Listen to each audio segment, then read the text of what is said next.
Sejam todos muito bem-vindos a mais um debate político. Aqui é Letícia Barbosa, agradecendo a sua audiência, a sua participação em mais uma terça-feira especial aqui conosco. Hoje, no nosso programa, nós estamos aqui com uma presença muito especial. Estamos com o vice-governador Thadeu de Souza. Seja muito bem-vindo. Obrigado, Letícia. Para mim é uma satisfação estar aqui contigo. Eu tinha adiado algumas oportunidades, né? Mas para mim é muito legal estar aqui contigo. As pessoas saberem sobre o trabalho que eu exerço como vice-governador, né? E estar com você aqui que nos últimos tempos tem entrevistado autoridades, tem entrevistado pessoas que estão no dia a dia da pauta política, para mim é uma grande satisfação. Olha, fico muito feliz aqui com a sua participação, com a sua colaboração.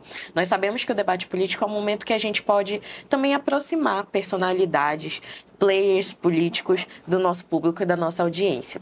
Em relação a isso, já quero começar lhe perguntando, como é que está sendo esses últimos anos enquanto vice-governador?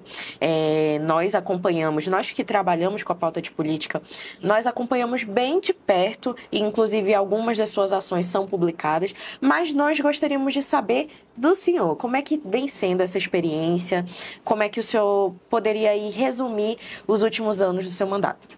Eu estou no cargo de vice-governador desde 2022. É a primeira vez que eu exerço um cargo político. Eu sou procurador do Estado de carreira, fui procurador-geral do Estado, fui secretário da Casa Civil e eu costumo falar que eu entrei na política pelo andar de cima e eu estou há pouco mais de 30 meses no cargo, né? E para mim tem sido bem desafiador, né? Muitas vezes as pessoas têm uma ideia profana do que é o trabalho do vice-governador. De regra, é um trabalho de substituir o governador nas suas ausências, mas eu faço um trabalho que, de certa forma, é invisível, né? Que não é um trabalho que está no dia a dia, mas é um trabalho de aproximação, de acompanhamento, né? Junto às secretarias, junto aos programas e ações do governo, né? Tentando, muitas vezes, acompanhar os números, as métricas, os resultados, para passar para a população, para passar para a liderança, para passar para, por exemplo, o pessoal do interior, acompanhar a realização dos convênios que o governo do Estado e secretarias, principalmente as principais secretarias de infraestrutura, por exemplo, a Unidade Gestora de Programas Especiais, a SEDURB, tem com os municípios. E no momento que a gente está visitando o município, a gente leva informação sobre o acompanhamento dos convênios. Isso é muito importante. Para mim, eu sei que a vida do político, ela tem prazo de validade. Para mim é um ciclo e nesse momento que eu ficar esses 48 meses aí como vice-governador, para mim não só um enriquecimento pessoal, profissional, mas é uma forma de retribuir tudo que a vida me deu de bom.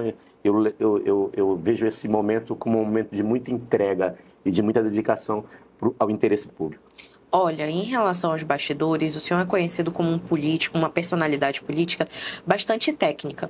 E nós averiguamos aqui que o senhor liderou o diálogo com o setor naval para fortalecer o polo de construção das embarcações vinculadas ao PIM.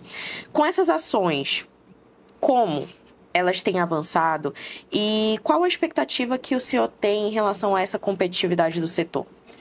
Eu vejo assim que teve um momento ali na década de 80 que o Amazonas liderava, né? A gente tinha não só uma mão de obra no setor naval, como a gente tinha também vários empreendedores na área. E a gente ficou ali num compasso de espera, foi um arranjo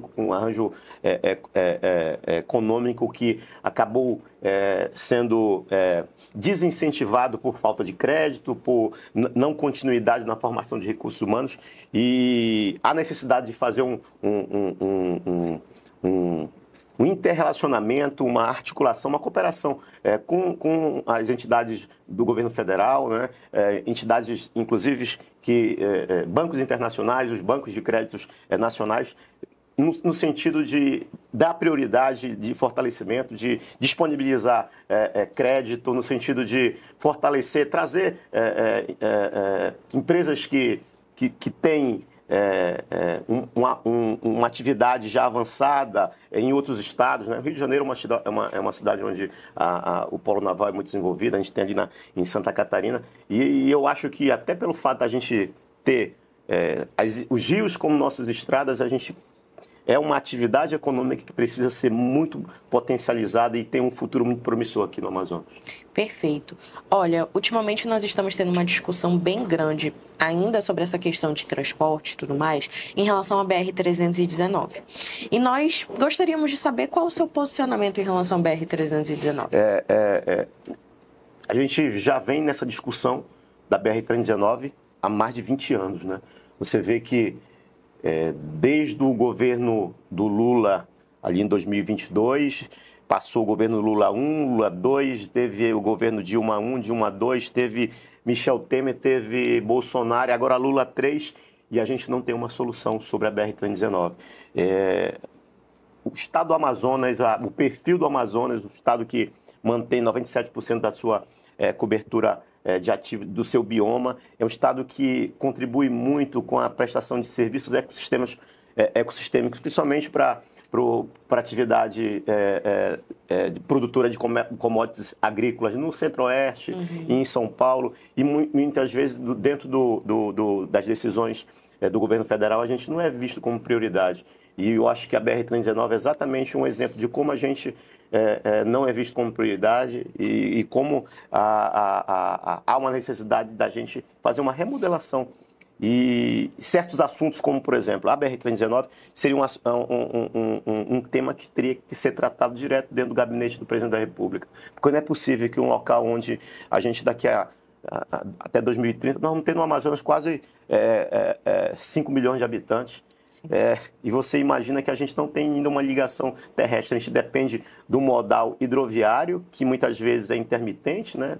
A gente tem a sazonalidade da enchente, da estiagem, da enchente. A gente tem um transporte aéreo que é caro e ele é descontinuado porque não tem no interior. E simplesmente nós estamos em pleno século XXI e a gente tem o terceiro maior parque fabril, a gente tem quase 8 mil quilômetros de fronteira com os países produtores de droga, os maiores países produtores de droga do mundo, e a gente é deslocado do eixo central, a gente não tem qualquer ligação. E isso é uma construção que eu acho que essa nova geração de políticos precisa fazer. A gente botar o Amazonas como pauta principal. Esse debate, que muitas vezes ele se tornou um debate até ideológico, né? Eu não concordo da gente tratar a floresta, tratar a Amazônia com essa sacralidade, com muitas vezes quem impunha esse discurso é alguém que só conhece o Amazonas, só conhece a Amazônia de documentário, mas também não sou a favor de um desenvolvimento desenfreado a qualquer preço, que muitas vezes traz um lastro negativo social, traz insegurança, traz violência, né? Eu acho que o Brasil é um país muito sério, com regulamentações e governança que precisam ser atendidas. E a gente tem também pessoas competentes, sérias, que são capazes de fazer projetos nacionais de vulto. Eu acho que a BR-319 simboliza muito isso, o quanto a gente precisa de atenção do governo central, com uma demonstração de que aqui é prioridade. A gente tem que entrar no processo de convencimento dos brasileiros de que o Amazonas é muito mais do que apenas essa borda verde no mapa, né? Aqui tem gente que tem sonhos, que cria filhos, que quer realizar seus sonhos, né? A gente vê todo mundo falando que o quanto é importante valorizar a floresta em pé, mas as pessoas que estão aqui não podem ficar de joelhos. Sim. E eu acho que o discurso é esse, eu acho que mais do que nunca a gente precisa entrar nesse processo de transformar o Amazonas, a Amazônia, como um tema central para o Brasil, para o governo federal, para as entidades, o arranjo econômico, né? A gente tem um potencial de atividade econômica vinculada à floresta que ainda está em compasso de espera. E essa relação econômica é a próxima pauta que nós vamos entrar aqui. Perfeito. Em relação à questão da exploração, como podemos dizer, sustentável, hoje vem sendo uma pauta muito recorrente aqui no nosso estado. E em relação a isso, nós queremos saber, uma vez que o Amazonas tem buscado diversificar sua economia com a relação da bioeconomia, exploração de potássio, gás natural, atração de semicondutores. Nós queremos saber como o senhor avalia esse desenvolvimento econômico e qual a sua visão política em relação a isso? Se a gente for pegar o Amazonas até a década de 50, 60, a gente realmente ainda vivia ali do resquícios do período da borracha, a gente não tinha nenhum tipo de atividade econômica sólida, alguns arranjos ligados ali à exploração da atividade primária. E com a Zona Franca de Manaus, a gente conquistou, assim, só em relação ao PIB per capita, que em relação a São Paulo era 20 vezes maior, a gente conseguiu diminuir isso. Hoje o nosso PIB é um PIB relativamente bom. Tudo se deu através desse projeto político nacional feito pelos militares, que é a Zona Franca de Manaus, o terceiro maior parque fabril. Mas hoje a gente precisa fazer uma complementariedade a esse modelo, precisa fortalecer o modelo, se preparar para a Zona Franca daqui a uma década, daqui a 2 décadas, fazer a atração de novas atividades, de novos segmentos, né? A gente tem os segmentos vinculados aos data centers, que recentemente o governo federal lançou o marco legal dos data centers. A gente tem uma produção de energia. Ano que vem vai ser inaugurado a usina de Azulão, em Cibes e Itapiranga. A gente tem a produção de petróleo em Urucu, e com a possibilidade de exploração de outros blocos, né, ali na região do Médio Amazonas. E eu vejo assim com o Amazonas e a Zona Franca de Manaus se fortalecendo. A gente vai ter ali, possivelmente, a partir de 2026, inicia-se a implantação da reforma tributária com a alíquota teste a partir de 2026, e a partir de 2032, o único local no Brasil que vai ter atividade incentivada vai ser a Zona Franca de Manaus. Portanto, a possibilidade da gente atrair novos segmentos para o polo industrial é muito grande. Mas, complementando essa atividade do polo industrial, desse fortalecimento da área industrial, a gente precisa fazer uma complementariedade de atividade, e tem muito potencial no Amazonas, né? A gente tem um potencial ali turístico nos municípios ali do Rio Negro, Santa Isabel, Barcelos, Novo Airão. A gente tem um potencial para atividade agroindustrial, atividade do setor primário no sul do Amazonas, que precisa ser legalizada. Ali tem um arranjo econômico vinculado ao agro que precisa ser legalizado. Isso passa por zoneamento econômico ecológico, passa por regularização fundiária. Eu acho que a gente tem muito potencial, mas tudo passa por essa necessidade de complementar a atividade industrial, principalmente no interior. A gente precisa levar para o interior, fazer essa catalogação, essa planificação do que cada área onde tem vocação, né? E eu vejo assim o Amazonas nas próximas décadas como liderando as soluções, não só na região do norte, mas principalmente para o Brasil. Acho que, como eu falo em outros momentos, o Brasil, a Amazônia, o Amazonas, ele não é um problema, o Amazonas é solução para muita coisa no Brasil. Perfeito. Olha, agora vamos falar um pouco de educação. E, inclusive, em uma entrevista recente, o senhor destacou a educação integral como prioritária. Em relação a isso, com a escola técnica, alimentação regional, atividades extracurriculares, qual o estágio atual dessa política e qual o prazo de implantação em larga escala no Amazonas? Implantação em larga escala, eu acho que hoje é o único estado que tem uma perspectiva de ter as suas escolas em tempo integral. É o estado do Piauí, mas o estado do Piauí ele fez ele estruturou através de empréstimo, ele deu prioridade ali há 2 décadas atrás, e hoje eles vão atingir, salvo a informação que chegou para a gente ainda em 2025, 100% das suas escolas em tempo integral. A escola em tempo integral, eu tenho falado que ela é a solução para outros problemas, né? Problema que a gente tem de segurança, problema que a gente tem na área, inclusive de saúde, porque quando você tem uma criança, um adolescente numa escola de tempo integral, você desafoga ali a família de muita coisa, né? Você imagina como é gratificante para um pai e para a mãe saber que está no trabalho, está ali colhendo e se sacrificando para levar o pão de cada dia para casa, mas a criança está num ambiente saudável, um ambiente protegido, um ambiente que ela no contraturno tem acesso a uma segunda língua, tem acesso a uma formação tecnológica, tem uma alimentação balanceada, regionalizada. Eu acho que a escola de tempo integral, eu sou estudante de ensino médio de escola de tempo integral, e eu vejo o quanto ela impacta na vida das pessoas, ela impacta na formação da própria receita, né? Se você hoje tiver um povo bem educado, um povo que sabe, eu não estou aqui para ser polícia da vida individual e pessoal de ninguém, mas uma pessoa educada, ela impacta diretamente a sociedade que ela vive, né? Ou como profissional, ou como uma pessoa ordeira, alguém que é exemplo social.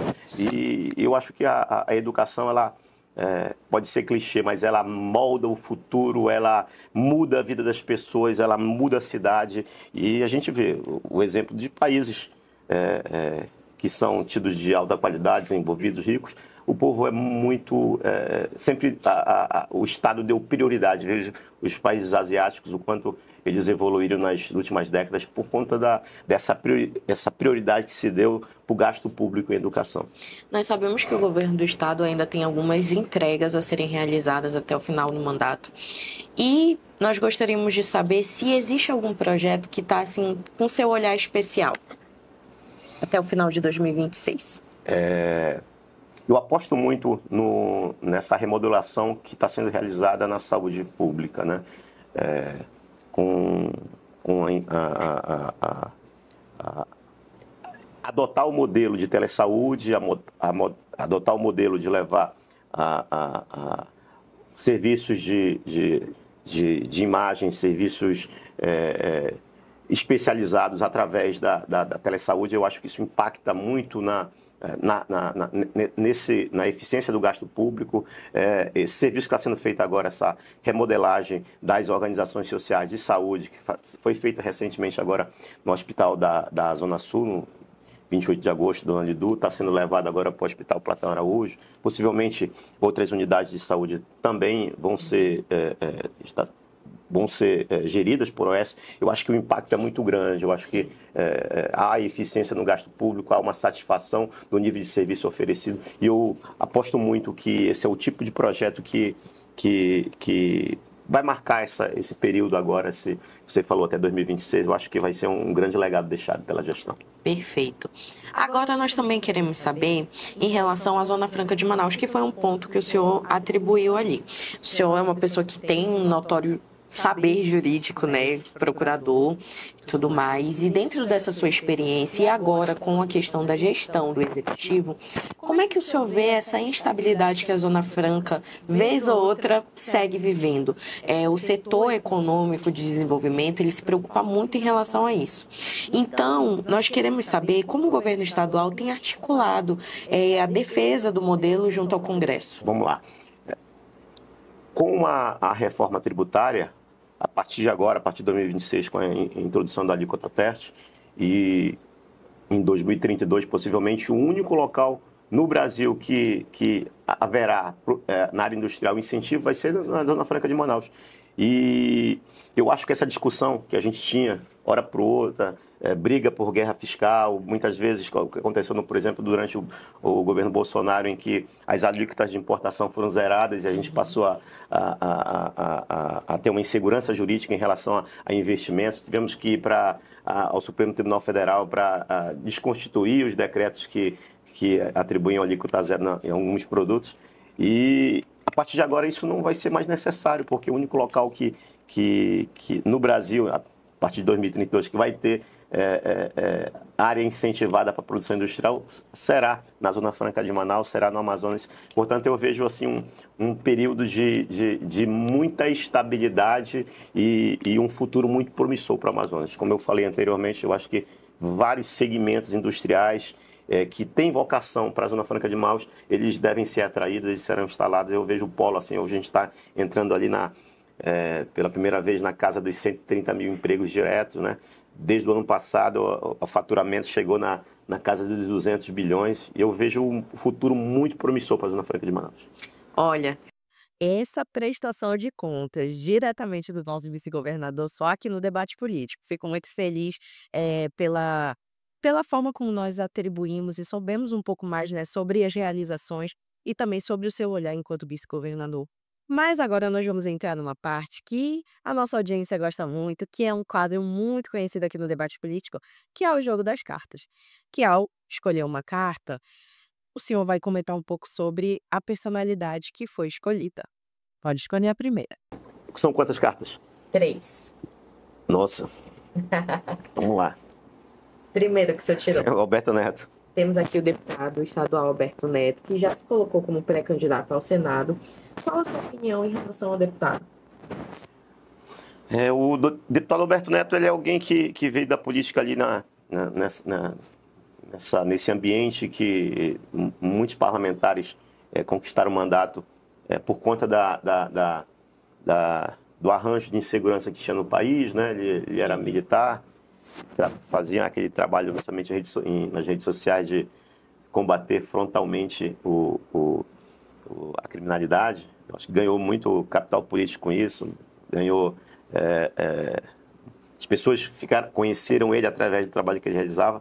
E eu acho que isso não vai soar como uma crítica, mas eu penso que a força que ele tem, a representatividade que ele tem no flanco ideológico que ele representa, ele poderia fazer um pouquinho mais assim pelo Amazonas, deixar muitas vezes os embates ideológicos de lado e empunhar a bandeira do Amazonas, da Zona Franca de Manaus, né, dos interesses de quem mora aqui e muitas vezes flexibilizar ou relativizar certos debates que são muitas vezes que são de interesse meramente ideológicos, né? E poderia usar essa força e a competência que ele tem para empunhar a pauta que é de benefício da coletividade do Amazonas, que é de benefício dos amazonenses. Agora, em relação a essa questão... Abraço, Alberto Neto.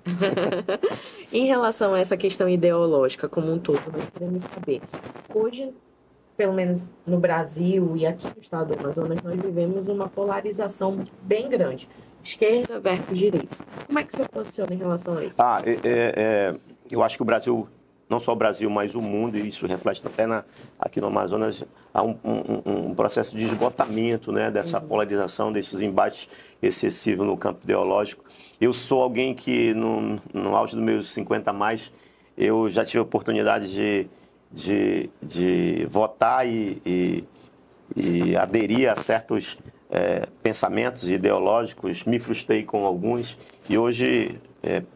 pela posição que eu ocupo, pela necessidade que eu tenho de representar interesse coletivo, eu deixo muitas vezes até minhas convicções pessoais para colocar sempre em primeiro lugar o interesse do Amazonas, o interesse da gestão pública que impacta a vida das pessoas.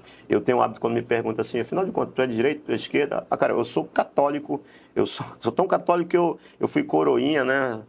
Sou de uma família de pessoas católicas, minha esposa é católica, meus filhos todos são católicos, né? E eu sou alguém que eu vim de um arranjo familiar, meu pai teve 22 irmãos, eu tenho 8 irmãos, então...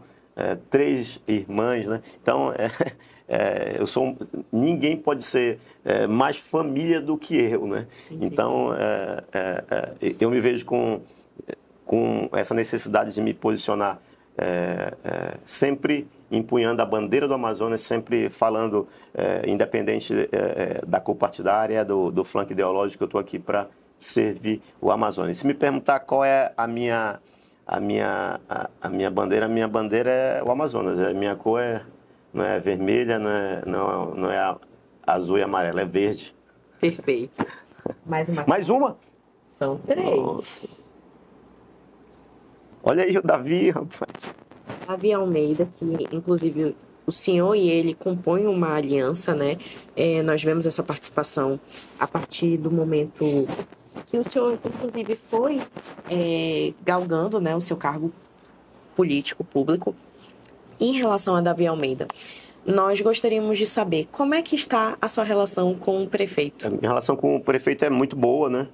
Além eu tenho um vínculo pessoal com ele e ele é a liderança do meu grupo político, né? Ele tem um desafio muito grande na gestão da Prefeitura de Manaus. Eu fui secretário da Prefeitura no primeiro mandato dele.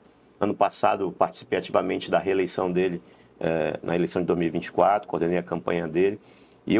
E talvez de todas as capitais do Amazonas, nenhuma tem um desafio que tem a gestão de uma cidade como Manaus, uma cidade que cresceu de forma desordenada, que tem problemas que são crônicos, que muitas vezes a população tem o direito de exigir, mas que são herdados de forma histórica. E eu acho que das 27 capitais, nenhuma tem tantos problemas para serem resolvidos, com uma exiguidade de orçamento, essa dificuldade, né? Porque além de você preparar a cidade para o futuro, você tem que ter um trabalho constante de zeladoria na infraestrutura da cidade. Isso demanda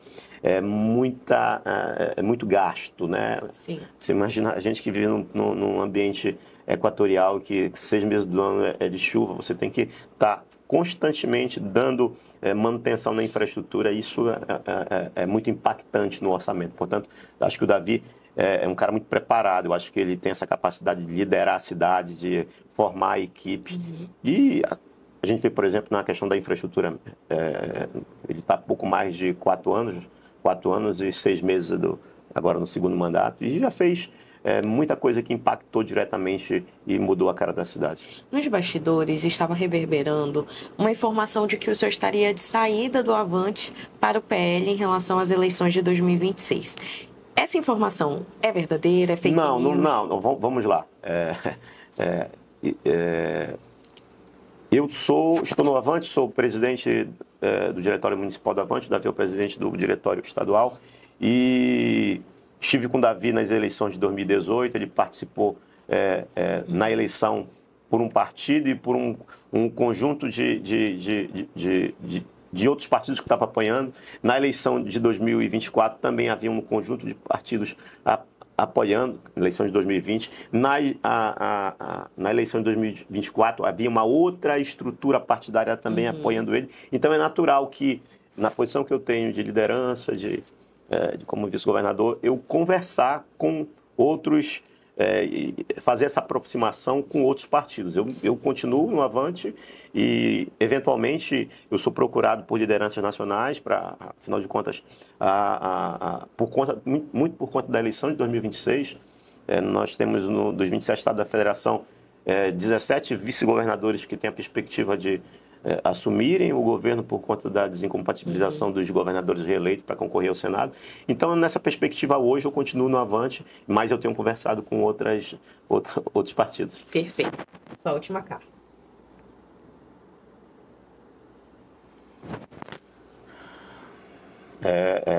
Maria do Carmo Cefaí, que ela foi candidata a vice-prefeita com Alberto Neto ano passado. Eu conheço pouco Ela está como pré-candidata ao governo do estado. Ela vem se colocando enquanto candidata. Hoje ela está em um outro partido, ela está no PL. O posicionamento dela segue com uma linha de direita. E ela está se colocando, né, à disposição desse pleito. Como é que o senhor avalia, candidato? Eu acho que o Brasil hoje ele passa por um momento em que há uma renovação dos seus quadros políticos. Então, você vê em outros estados vários perfis aparecendo, se colocando à disposição da população. Eu acho que é válido, é natural que isso aconteça. A gente tem vários estados que estão sendo geridos hoje por perfis que vieram de iniciativa privada, perfis que entraram na política assim, também sem passar pelos degraus do parlamento, né? E eu vejo isso com muita naturalidade. Agora, a gestão pública, a vida no ambiente público é diferente de quem é militante da iniciativa privada, né? Você tem que trabalhar, por exemplo, com uma massa de recursos humanos de que ela tem toda uma formatação, né? Servidores que são institucionalizados, estáveis, né? Ao contrário da iniciativa privada, que você tem uma relação ali de produtividade, quem não produz, muitas vezes você desliga, né? No ambiente público é totalmente diferente, né? Ali você tem que ter muita criatividade institucional para trabalhar com orçamento curto, né? Sim. Eu vejo nessa perspectiva. Olha, agora nós vamos entrar numa parte que é relacionada muito aos bastidores e também com foco nas eleições de 2026. Nós sabemos que as eleições adiantaram muito, nunca foi visto esse feito antes. Todos os políticos eles estão aí apresentando um espanto e, ao mesmo tempo, uma atividade bem acelerada. Com mais de um ano de antecedência, nós estamos vendo aí candidatos se colocando como pré-candidatos, se posicionando mesmo enquanto players. E os olhares, os holofotes também estão muito voltados para o senhor, uma vez que ainda não se sabe ao certo o que o governador Wilson Lima vai fazer, se vai sair para candidato ou não, em qual posição de candidato ele estará, mas existe a possibilidade do senhor assumir, né, em uma eventual realidade que ele saia e se torne governador do estado. Em relação a isso, qual as suas expectativas? Eu não, assim, ó, talvez as pessoas tenham muito mais expectativas do que eu. Hoje eu repito sempre que eu estou num processo ali de me aprofundar na gestão, apesar de eu não ter diretamente ali eu não assumi um cargo, né? A gente, dentro da gestão, dentro do governo do estado, eu não titularizei nenhuma secretaria, ao contrário do que acontece em outros estados em que o vice-governador também é secretário. E hoje eu tenho um trabalho intenso de me aprofundar na gestão, nos projetos, nas ações, contato com servidores, contato com as diretorias, contato com as secretarias executivas. Muito num processo de preparação, de conhecer a máquina pública e como eu sempre falo, eu preciso estar preparado na eventualidade de ocorrer a desincompatibilização do governador, mas eu foco muito no papel de vice, né? Eu não posso ter uma expectativa excessiva sobre essa possibilidade de ser governador ou não, mas eu preciso estar preparado.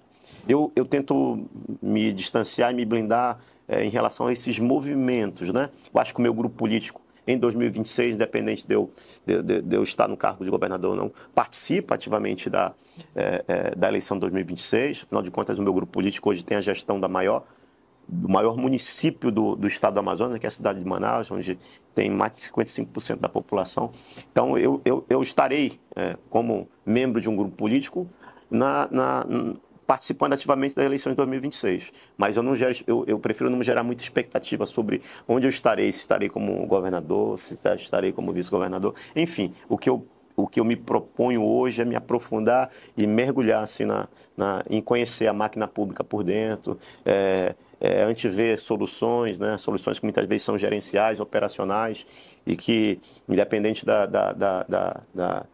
do orçamento, independente do que é destinado, eu acho que com muita criatividade você consegue fazer entregas fortes para a população que impactam na vida delas. Nessa semana, o prefeito Davi Almeida fez uma declaração pública de que ele não será candidato no ano de 2026 e que estará apoiando o Omar Aziz. Foi a primeira vez que ele fez uma declaração assim tão pública e evidente de que não será candidato e que estará apoiando o senador para o governo do estado. Seu nome também é cotado para candidato a governo do estado e também é um nome muito chamado para vice, também de Omar Aziz. Como é que o senhor se olha em relação a isso? Eu acho que, só para esclarecer, eu só posso concorrer na eleição de 2026 a vice se eu não estiver no cargo de governo. Descompatibilizar. Não, eu não preciso me descompatibilizar. Eu não posso assumir o governo. Entendi. Aí eu concorreria a vice em outra chapa. Mas assumindo o governo, eu só posso concorrer a governo. É porque são tantos cenários, né, se eu me permitir dizer assim, nós estamos falando hoje em dia, inclusive aqui nos bastidores, no debate político nós fazemos bastante isso, que sempre é um e se alguma coisa O que eu falei acontecer? agora sobre gerar expectativa, eu prefiro me blindar, não me contaminar com esses cenários assim de expectativa. Eu prefiro assim Perfeito. gastar minha mente em me Agora, no dependente de outras pessoas, de terceiros envolvidos, nós queremos saber. O senhor antes não era uma pessoa de cargo político, se tornou, foi o seu primeiro e o senhor mesmo disse, já começou do andar de cima. Existe a possibilidade do senhor ter continuidade na sua vida pública em relação enquanto político? É uma vontade sua? Eu não tenho um perfil de ser um político carreirista, né? Eu não tenho esse perfil. Mas eu acumulei experiência. Pelos cargos que eu ocupei, espíritos, passando agora como vice-governador, eu acho que eu conheço um pouco da gestão pública, conheço dos instrumentos. Eu acho que eu tenho um perfil assim. Para me relacionar tem um perfil de muita escuta, um perfil de saber ouvir o outro, e talvez seja um talento de quem precisa estar na vida pública. Eu não, como eu falei, Letícia, eu não tenho, eu nunca fiz nenhum tipo de planejamento de permanecer na vida política como agente política, mas isso é um chamado, né? Sim. Se as coisas acontecem, convergem, há um alinhamento dos astros ali, você acaba, você não pode se furtar, de repente é um dever, né? Exato. Eu me coloco à disposição. Ficamos muito felizes de lhe receber. Infelizmente, o nosso tempo ele vai finalizando Muito aqui. rápido, né, Letícia? Conversa Poxa, que coisa boa passa assim, né? Fico muito boa. feliz com a sua participação, mas antes de finalizarmos, eu deixo aqui à sua disposição essa câmera para o senhor mandar uma mensagem para os nossos telespectadores. Aqui nós estamos sendo assistidos não só pela capital, mas por todos os municípios aqui do estado do Amazonas. Legal. Ó, quero dizer que eu, Tadeu de Souza, no papel de vice-governador, sou alguém que eu sou muito comprometido nesse período que eu vou ficar como vice-governador de levar o melhor para o povo do Amazonas. Eu sou alguém que eu passei até meus 8, 9 anos de idade no interior do Amazonas. Eu sou um cara que morei ali na beira do Igarapé, na zona sul de Manaus. Eu sou alguém que fui formatado em escola pública, né? Vim de universidade pública. Sou do concurso público, aí o pessoal que gosta de concurso, sou da primeira geração de concurseiros assim, e sou alguém que teve fui abençoado por Deus, assim, conquistei muita coisa, tudo advindo desse ambiente público, e hoje eu estou à disposição de dar muito, né, de me dedicar ao interesse público. Portanto, pode contar comigo, saiba que aqui tem alguém que é muito dedicado em servir, em se doar ao outro. Obrigado, Letícia. Abraço, pessoal. Muito obrigada pela sua participação. Agradeço a você e também à nossa audiência por mais um debate político, toda terça-feira às 8h30 aqui comigo, Letícia Barbosa. Até a próxima.